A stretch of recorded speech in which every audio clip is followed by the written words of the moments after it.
ದಶರಥ ಮಹಾರಾಜನು ತನ್ನ ಪ್ರಯಾಣವನ್ನು ಮುಂದುವರಿಸುತ್ತಿದ್ದಂತೆ ದಾರಿಯಲ್ಲಿ ಹಲವಾರು ಅಪಶಕುನಗಳು ಕಂಡವು. ಇದರಿಂದ ದಶರಥನಿಗೆ ಗಾಬರಿಯಾಯಿತು. ಯಾವ ವಿಪತ್ತು ಕಾದಿದೆಯೋ ಎಂದು ಅವನು ಚಿಂತೆಗೆ ಒಳಗಾದ. ವಸಿಷ್ಠರು ಕುರಿತು, ಗುರುಗಳೇ, ಈ ಅಪಶಕುನಗಳಿಂದ ನನಗೆ ಭೀತಿಯಾಗುತ್ತಿದೆ ಎಂದ. ವಸಿಷ್ಠರು, ಮಹಾರಾಜ, ಹೆದರಬೇಡ. ನಮಗೆ ಯಾವುದೇ ಭಯಂಕರ ಸನ್ನಿವೇಶ ಎದುರಾಗಬಹುದು ನಿಜ. ಆದರೆ ಆ ಭೀಕರ ಸನ್ನಿವೇಶವು ಶುಭ ರೀತಿಯಲ್ಲಿ ಕೊನೆಗೊಳ್ಳುತ್ತದೆ, ಚಿಂತಿಸಬೇಡ ಎಂದರು. ಅಷ್ಟರಲ್ಲಿ ದೊಡ್ಡ ಬಿರುಗಾಳಿ ಎದ್ದಿತು. ಅದರಿಂದ ನೆಲಕ್ಕೆ ನಡುಗಿದಂತಾಯಿತು. ಬಾರಿ ಬಾರಿ ಮರಗಳು ಬಿದ್ದು ಹೋದವು. ಇದ್ದಕ್ಕಿದ್ದಂತೆ ಸೂರ್ಯನನ್ನು ಕಪ್ಪಾದ ಮೋಡಗಳು ಆವರಿಸಿ ಮರೆ ಮಾಡಿದವು. ಸುತ್ತಲೂ ಧೂಳೆದ್ದು ಯಾರಿಗೂ ಏನೂ ಕಾಣಿಸದಂತಾಯಿತು. ಆ ಕಾರ್ಗತ್ತಲ ಮಧ್ಯದಲ್ಲಿ ಒಬ್ಬ ವ್ಯಕ್ತಿಯು ವೇಗವಾಗಿ ಬರುತ್ತಿದ್ದ. ಅವನು ಭೀಕರ ಆಕೃತಿಯನ್ನು ಹೊಂದಿದ್ದ, ಜಟಾಧಾರಿಯಾಗಿದ್ದ. ಅವನು ತನ್ನ ಬಲಗೈಯಲ್ಲಿ ಒಂದು ಕೊಡಲಿಯನ್ನು ಹಿಡಿದಿದ್ದ, ಎಡಭುಜದಲ್ಲಿ ಬಿಲ್ಲನ್ನು ಧರಿಸಿದ್ದನು. ನೋಡಿದರೆ ಅವನು ಕೋಪದಿಂದ ಇತ್ತ ಕಡೆ ಬರುತ್ತಿರುವಂತೆ ಕಾಣುತ್ತಿತ್ತು. ಹೀಗೆ ಇಡೀ ವಾತಾವರಣವನ್ನು ತಲ್ಲಣಗೊಳಿಸಿದ ಆ ವ್ಯಕ್ತಿಯ ಹೆಸರು ರಾಮ, ಮಹರ್ಷಿ ಜಮದಗ್ನಿಯ ಮಗ. ಜಮದಗ್ನಿಯು ಬೇರೆ ಯಾರೂ ಅಲ್ಲ, ವಿಶ್ವಾಮಿತ್ರರ ಅಕ್ಕ ಸತ್ಯವತಿಯ ಮಗ. ಜಮದಗ್ನಿಯ ಮಗನಾದ ಈ ರಾಮನು ಯಾವಾಗಲೂ ಪರಶುವನ್ನು, ಅಂದರೆ ಕೊಡಲಿಯನ್ನು ಹಿಡಿದುಕೊಂಡು ಓಡಾಡುತ್ತಿರುವುದರಿಂದ ಅವನಿಗೆ ಪರಶುರಾಮ ಎಂಬ ಹೆಸರು ಬಂತು. ಅವನು ಭೃಗು ವಂಶದವನಾಗಿದ್ದರಿಂದ ಭಾರ್ಗವರಾಮ ಎಂದು ಅವನನ್ನು ಕರೆಯುತ್ತಾರೆ. ಪರಶುರಾಮನು ಮಹಾಪರಾಕ್ರಮಿ, ಉಗ್ರತಪಸ್ವಿ. ಅವನಿಗೆ ಇಚ್ಛೆ ಬಂದ ಕಡೆಗೆ ಕ್ಷಣ ಮಾತ್ರದಲ್ಲಿ ಹೋಗಿಬಿಡಬಲ್ಲವನು. ಅಪೂರ್ವವಾದ ಪಾದಶಕ್ತಿ ಇತ್ತು. ಪರಶುರಾಮನು ಎಂದಿಗೂ ಹಿರಿಯರ ಮಾತು ಮೀರುತ್ತಿರಲಿಲ್ಲ. ಒಮ್ಮೆ ಜಮದಗ್ನಿಗೆ ತನ್ನ ಪತ್ನಿ ರೇಣುಕೆಯು ಮಾಡಿದ ಅಕಾರ್ಯವೊಂದರಲ್ಲಿ ಅವಳ ಮೇಲೆ ಅಸಾಧ್ಯ ಕೋಪ ಬಂತು. ಪರಶುರಾಮನನ್ನು ಕರೆದು, ನಿನ್ನ ತಾಯಿಯ ತಲೆಯನ್ನು ಕಡಿದು ಹಾಕು ಎಂದ. ಪರಶುರಾಮನಿಗೆ ತನ್ನ ತಂದೆಯ ಶಕ್ತಿಯ ಅರಿವಿತ್ತು. ಅವರು ಶಾಪ ಕೊಟ್ಟು ಪ್ರಾಣ ತೆಗೆಯಬಲ್ಲರು, ಹಾಗೆಯೇ ಅನುಗ್ರಹ ಮಾಡಿ ಅದೇ ಶರೀರಕ್ಕೆ ಜೀವ ತುಂಬಲು ಬಲ್ಲರು ಎಂಬುದನ್ನು ಅವನು ತಿಳಿದಿದ್ದನು. ಅವನು ಹಿಂದೆ ಮುಂದೆ ನೋಡದೆ ತನ್ನ ಕೊಡಲಿಯಿಂದ ರೇಣುಕೆಯ ತಲೆ ಕಡಿದು ಬಿಟ್ಟ. ತನ್ನ ಆಜ್ಞೆಯನ್ನು ಪಾಲಿಸಿದ ಪರಶುರಾಮನನ್ನು ಕುರಿತು ಜಮದಗ್ನಿ, ಪರಶುರಾಮ, ನಿನ್ನ ಪಿತೃವಾಕ್ಯ ಪಾಲನೆಯಿಂದ ನಾನು ಪಿತೃನಾಗಿದ್ದೇನೆ. ನಿನಗೇನು ವರ ಬೇಕು ಕೇಳು ಎಂದನು. ಪರಶುರಾಮನು, ತಂದೆಯೇ, ನನ್ನಿಂದ ಹತಳಾದ ನನ್ನ ತಾಯಿ ರೇಣುಕೆಯು ಮತ್ತೆ ಬದುಕಲಿ. ಈಗ ನಡೆದ ಈ ಕಹಿ ಘಟನೆಯ ನೆನಪು ಅವಳ ಮನಸ್ಸಿನಲ್ಲಿ ಉಳಿಯದಿರಲಿ ಎಂದ. ಜಮದಗ್ನಿ ಹಾಗೇ ಆಗಲಿ ಎಂದು ಅನುಗ್ರಹಿಸಿದ. ರೇಣುಕೆ ಮರಳಿ ಜೀವ ಪಡೆದಳು. ಆ ಸಮಯದಲ್ಲಿ ಲೋಕದಲ್ಲಿ ಕ್ಷತ್ರಿಯರ ಸಂಖ್ಯೆ ಅಗಾಧವಾಗಿತ್ತು. ಅವರು ಸಣ್ಣ ಪುಟ್ಟ ಪಾಳೆಯಗಳನ್ನು ಕಟ್ಟಿದರು, ಸದಾ ಕಾಡಾಡುತ್ತಿದ್ದರು, ಅಹಂಕಾರದಿಂದ ಮರೆಯುತ್ತಿದ್ದರು, ಜನರೊಡನೆ ಬಹಳ ದೌರ್ಜನ್ಯದಿಂದ ನಡೆದುಕೊಳ್ಳುತ್ತಿದ್ದರು. ಅವರ ಉಪಟಳ ತಾಳಲಾರದೆ ಜನರು ಕಂಗೆಟ್ಟಿದ್ದರು. ಒಮ್ಮೆ ಜಮದಗ್ನಿಯು ತಪಸ್ಸಿನಲ್ಲಿದ್ದಾಗ ಬೇಟೆಗೆಂದು ಬಂದ ಕಾರ್ತವೀರ್ಯಾರ್ಜುನನೆಂಬ ರಾಮನು ಆಶ್ರಮಕ್ಕೆ ನುಗ್ಗಿ ಜಮದಗ್ನಿಯನ್ನು ಕೊಂದು ಬಿಟ್ಟನು. ಪರಶುರಾಮನಿಗೆ ವಿಷಯ ತಿಳಿದು ಭಯಂಕರವಾದ ಸಿಟ್ಟು ಬಂತು. ತನ್ನ ತಂದೆಯನ್ನು ಕೊಂದವನು ಕ್ಷತ್ರಿಯ ರಾಜ ಎಂದು ತಿಳಿದ ನಂತರವಂತೂ ಇಡೀ ಕ್ಷತ್ರಿಯ ಕುಲದ ಮೇಲೆ ಅವನು ಉರಿದು ಬಿಟ್ಟ. ಈ ಕ್ಷತ್ರಿಯರ ದುಷ್ಟತನ ಎಲ್ಲೇ ಮೀರಿದೆ. ಅವರ ಅಹಂಕಾರವನ್ನು ಮುರಿಯದಿದ್ದರೆ ನಾನು ಪರಶುರಾಮನೇ ಅಲ್ಲ ಎಂದು ಪ್ರತಿಜ್ಞೆ ಮಾಡಿದ. ತನ್ನ ಆಯುಧವಾದ ಕೊಡಲಿಯನ್ನು ಕೈಯಲ್ಲಿ ಹಿಡಿದು ಕ್ಷತ್ರಿಯರನ್ನು ಸಂಹಾರ ಮಾಡಲು ಹೊರಟ. 21 ಸಲ ಭೂಮಿಯ ಪ್ರದಕ್ಷಿಣೆ ಮಾಡಿದ. ತನಗೆ ಎದುರಾದ ಕ್ಷತ್ರಿಯರನ್ನೆಲ್ಲ ಕತ್ತರಿಸಿ ಹಾಕಿಬಿಟ್ಟ. ಅನೇಕ ರಾಜರು ತಮ್ಮ ರಾಜ್ಯವನ್ನೇ ಬಿಟ್ಟು ಓಡಿ ಹೋದರು. ಹೀಗಾಗಿ ಇಡೀ ಭೂಮಂಡಲವೇ ಅವನ ವಶವಾಯಿತು. ಆಗ ಪರಶುರಾಮನು ಒಂದು ಯಾಗವನ್ನು ಮಾಡಿದ. ತಾನು ಸಂಪಾದಿಸಿದ ಭೂಮಿಯನ್ನೆಲ್ಲ ಆ ಯಾಗದ ಅಧ್ಯಕ್ಷತೆ ವಹಿಸಿದ ಕಶ್ಯಪನಿಗೆ ದಾನ ಮಾಡಿಬಿಟ್ಟ. ನಂತರ ತಾನು ಮಹೇಂದ್ರ ಪರ್ವತಕ್ಕೆ ಹೋಗಿ ತಪಸ್ಸು ಮಾಡುತ್ತಾ ಕುಳಿತ.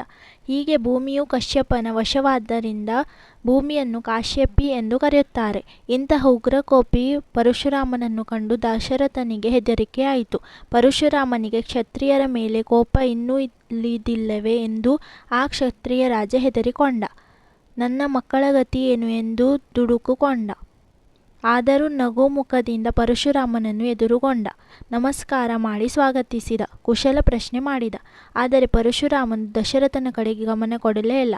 ಅವನು ರಾಮನ ಕಡೆ ತಿರುಗಿ, ರಾಮ, ನಿನ್ನ ಪರಾಕ್ರಮವನ್ನು ಕೇಳಿದೆ. ಜನಕನ ಬಳಿ ಇದ್ದ ಶಿವಧನಸ್ಸನ್ನು ನೀನು ಮುರಿದೆಯಂತೆ. ಅದು ನಿಜವಾಗಿಯೂ ಬಹಳ ಪರಾಕ್ರಮವಾದ ಕೆಲಸವೇ ಸರಿ. ಆದರೆ ರಾಮ, ಈಗೋ ನನ್ನ ಬಳಿ ಇರುವ ಈ ವಿಷ್ಣು ಧನಸ್ಸನ್ನು ನೋಡು. ಈ ಧನಸ್ಸನ್ನು ನೀನು ಮುರಿದ ಧನಸ್ಸನ್ನು ದೇವಶಿಲ್ಪಿ ವಿಶ್ವಕರ್ಮ ನಿರ್ಮಿಸಿದ. ಇವುಗಳಲ್ಲಿ ಒಂದನ್ನು ಶಿವನಿಗೆ ಕೊಟ್ಟಿದ್ದನು. ಅದು ಶಿವಧನಸ್ಸು ಎಂದು ಹೆಸರು ಪಡೆದಿದೆ.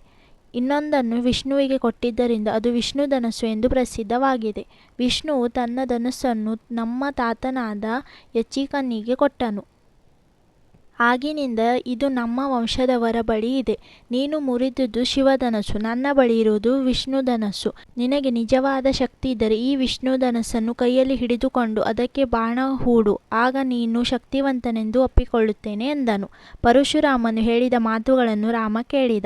ಆ ಮಾತಿನಲ್ಲಿ ಅಡಗಿದ್ದ ದರ್ಪ, ಕೆಣಕುಭಾವ, ಸವಾಲಿನ ಧ್ವನಿ ಇವುಗಳಿಂದ ಅವನಿಗೆ ಅಸಾಧ್ಯವಾದ ಕೋಪ ಬಂತು. ಆದರೂ ತಡೆಗೊಂಡ.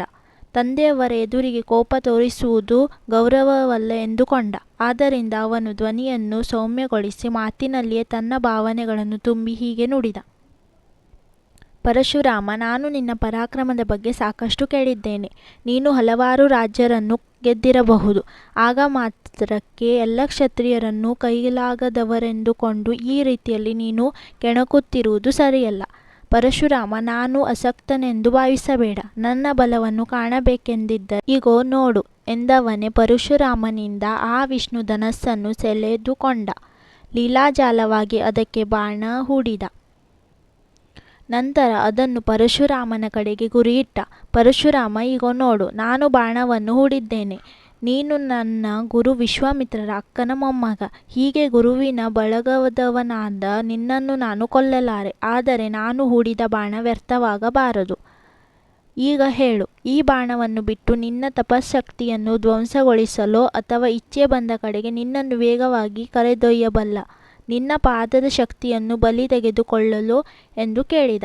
ಪರಶುರಾಮನು ಮೆತ್ತಗಾದ. ಅವನ ಗರ್ವ ಅಡಿಯಿತು. ರಾಮನ ಕಡೆಗೆ ತಿರುಗಿ, ರಾಮ, ನನ್ನ ಅಹಂಕಾರ ಅಳಿಯಿತು. ನೀನು ಅತಿಶ್ರೇಷ್ಠನಾದ ಬಿಲ್ಲುಗಾರ ಎಂಬುದರಲ್ಲಿ ಸಂಶಯವೇ ಇಲ್ಲ. ನಿನಗೆ ಕಲ್ಯಾಣವಾಗಲಿ. ಹೇ ದಾಶರಥಿ, ನಿನ್ನ ಬಾಣಕ್ಕೆ ನಾನು ನನ್ನ ಪಾದದ ಶಕ್ತಿಯನ್ನು ಕೊಡಲಾರೆ.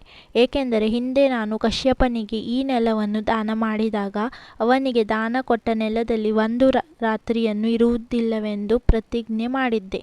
ಹೀಗಾಗಿ ನಾನು ಈ ಕ್ಷಣವೇ ಇಲ್ಲಿಂದ ನನ್ನ ತಪಶ್ಕ್ಷೇತ್ರವಾದ ಮಹೇಂದ್ರ ಪರ್ವತಕ್ಕೆ ಹಿಂದಿರುಗಬೇಕಾಗಿದೆ. ಆದ್ದರಿಂದ ನೀನು ಬಾಣ ಬಿಟ್ಟು ನನ್ನ ತಪಶ್ಶಕ್ತಿಯನ್ನು ತೆಗೆದುಕೋ ಎಂದ. ಅದೇ ಪ್ರಕಾರವಾಗಿ ರಾಮನು ಬಿಟ್ಟ ಬಾಣದಿಂದ ಪರಶುರಾಮನ ತಪಶ್ಶಕ್ತಿಯು ನಷ್ಟವಾಯಿತು. ಕೂಡಲೇ ಪರಶುರಾಮನು ತನ್ನ ಪಾದದ ಶಕ್ತಿಯಿಂದ ವಾಯುವೇಗದಲ್ಲಿ ಮಹೇಂದ್ರ ಪರ್ವತದ ಕಡೆಗೆ ಹೊರಟು ಬಿಟ್ಟ. ಕಾರ್ಗತ್ತಲು ಕಳೆದು ಬೆಳಕು ಮೂಡಿದಂತಾಯಿತು. ಪರಶುರಾಮನ ಆಗಮನದಿಂದ ಬೆದರಿದ್ದ ಜನರು ಭೀತಿಗಳೆದ್ದು ಹರ್ಷೋದ್ಧಾರ ಮಾಡಿದರು. ದೇವತೆಗಳು, ಋಷಿಗಳು ರಾಮನಿಗೆ ಜಯಕಾರ ಮಾಡಿದರು. ದಶರಥನು ಮಗನನ್ನು ಬಿಗಿದಪ್ಪಿಕೊಂಡ. ರಾಮನ ಪರಾಕ್ರಮದಿಂದ ಎಲ್ಲರೂ ಆನಂದಗೊಂಡರು. ನಿಶ್ಚಿಂತೆಯಿಂದ ಪ್ರಯಾಣವನ್ನು ಮುಂದುವರಿಸಿದರು. ಅಯೋಧ್ಯೆಯಲ್ಲಿ ಸಂಭ್ರಮವೋ ಸಂಭ್ರಮ. ಮಹಾರಾಜ ದಶರಥನು ತನ್ನ ಮಕ್ಕಳು ಮತ್ತು ಸೊಸೆಯರೊಂದಿಗೆ ನಗರಕ್ಕೆ ಹಿಂದಿರುಗುತ್ತಿರುವ ಸುದ್ದಿ ತಿಳಿದು ಇಡೀ ಜನತೆ ಸ್ವಾಗತಕ್ಕೆ ನಿಂತರು. ಊರೆಲ್ಲ ತಳಿರು ತೋರಣಗಳಿಂದ ಅಲಂಕರಿಸಿದರು. ಸ್ವಾಗತ ಕಮಾನುಗಳನ್ನು ಕಟ್ಟಿದರು. ಎತ್ತರವಾದ ಧ್ವಜಸ್ತಂಭಗಳನ್ನು ನೆಟ್ಟು ಪತಾಕೆಗಳನ್ನು ಹಾರಿಸಿದರು. ರಾಮನ ಪರಾಕ್ರಮವನ್ನು ಕೊಂಡಾಡುವ ಸ್ವಾಗತ ಗೀತೆಗಳನ್ನು ರಚಿಸಿದರು. ದಶರಥ ಪರಿವಾರ ಅಯೋಧ್ಯೆ ತಲುಪಿದಾಗ ಮಂಗಳವಾದ್ಯಗಳನ್ನು ಮೊಳಗಿದರು. ಬೃಹತ್ ಮೆರವಣಿಗೆಯನ್ನು ಅವರನ್ನು ಅರಮನೆಗೆ ಕರೆದುಕೊಂಡರು. ಭವ್ಯವಾದ ಸ್ವಾಗತ ಸಮಾರಂಭವನ್ನು ನಡೆಸಿದರು. ರಾಮ, ಸೀತೆಯರ ಮತ್ತು ಇತರ ಜೋಡಿಯನ್ನು ಎಲ್ಲರೂ ಮೆಚ್ಚಿದರು. ನವದಂಪತಿಗಳನ್ನು ಊರವರೆಲ್ಲ ಹಾಡಿ ಹರಿಸಿದರು. ನವವಿವಾಹಿತರು ಹೊಸ ಜೀವನ ಆರಂಭಿಸಿದರು.